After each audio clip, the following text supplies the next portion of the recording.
I am a new Muslim and a teenager. How do I enlighten my Christian parents who I financially depend upon that I can't assist with holiday cleaning and food preparations? Barakallahu fikum. As our scholars mentioned, بِالَّتِي هِيَ أَحْسَنُ لِلَّتِي هِيَ أَقْوَمُ.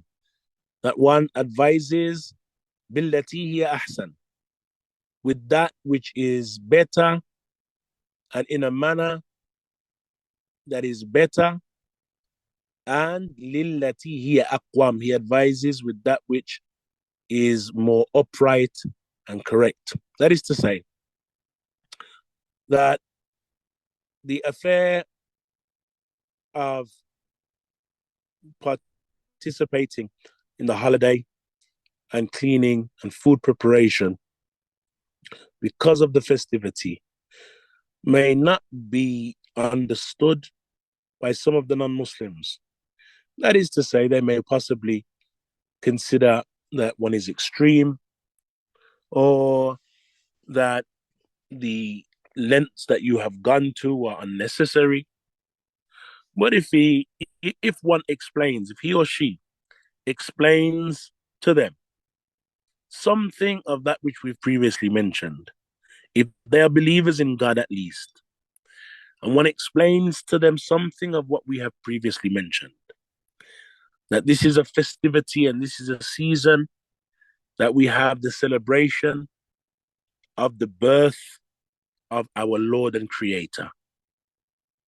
And this is from the worst of the crimes within our religion.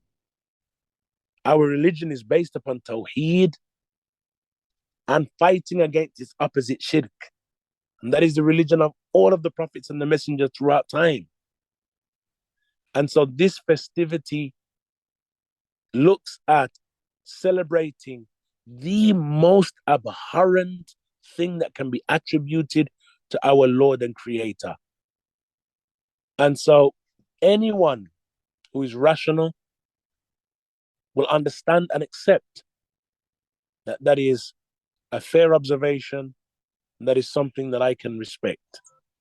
And so my first advice would be to utilize this, as we mentioned previously, as an opportunity to give our family members, our parents, da'wah.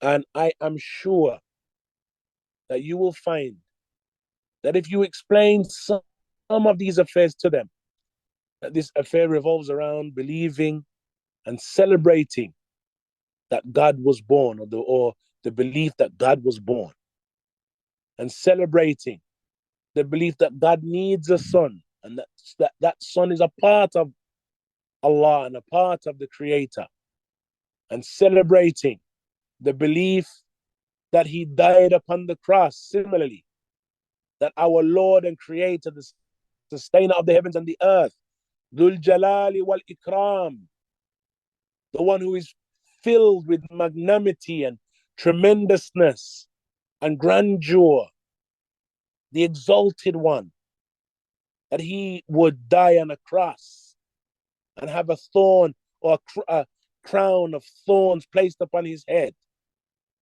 and that he would be despised and ridiculed by the people. This is something abhorrent for us to contemplate believing in, much less participating in celebrating. And so, even Isa ibn Maryam himself, we believe, as you are aware, that it was not him that died on the cross or was placed upon the cross. Allah Azza wa Jal protected and saved him and raised him. And so how, if we are not going to attribute that to Isa ibn Maryam, how are we going to attribute this to the Creator of the heavens and the earth, Dhal Jalali wal Ikram, the one who possesses everything, the Lord of honor and might, Al-Azim, Al-Aziz? How are we going to attribute this to the Lord of the heavens and the earth? Not possible. Much less that we celebrate it. Much less that we participate in its celebration. And so, if one explains with something of wisdom, using some of what we have mentioned, and the fact that the other forms of celebration within the Christmas period are based on paganism and have nothing to do even with Christianity, and that because of this, from a religious standpoint, it is not possible for me to participate in it. It is considered the greatest form of blasphemy and the greatest form of kufr and the greatest form of disbelief. And so most non-Muslims, Christian or otherwise, if that is explained in a simple manner as possible, then that inevitably should be understood and at the very least just respected.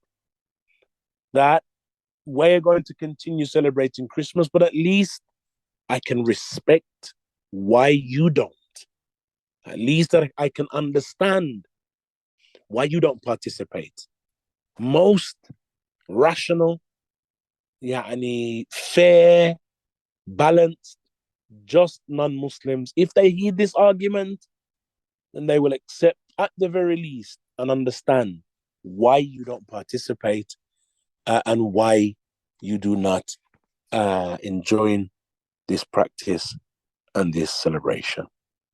And with that, then, we come to the end of this session. أيها الإخوة, جزاكم الله خيرا. And we'll round up on that note. حياكم الله.